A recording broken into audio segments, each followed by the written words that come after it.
নমস্কার, আমি রূপালী আবার ফিরে এসেছি। আজকের রেসিপি ফুলকপি আলু কাতলা মাছ। তো ফুলকপি আলু কাতলা মাছের রেসিপিটা তো আমি বানিয়ে নেব বন্ধুরা, কিন্তু আমি তোমাদের সঙ্গে বাস্তব কিছু সত্য কথাও বলবো। যদি ভালো হয় অবশ্যই কমেন্টে জানিয়ে দেবে, আর ভুল হলেও বলবে দিদিভাই একটা ভুল বলেছো।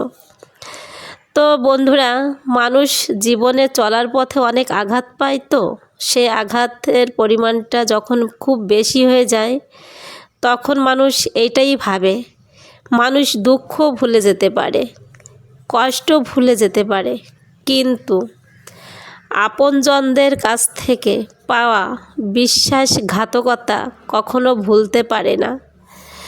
কারণ আপনজনদের তো সবথেকে বেশি ভালোবাসে সকল মানুষই। তাদের কাছ থেকে পাওয়া আঘাতটা খুব কষ্টদায়কই হয়।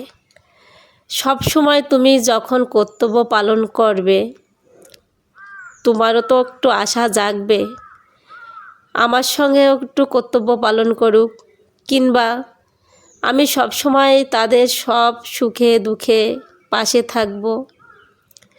আমারও তো ইচ্ছা হতে পারে আমার আপনজন আমার পাশে থাকুক, কিন্তু এইটাই বাস্তব।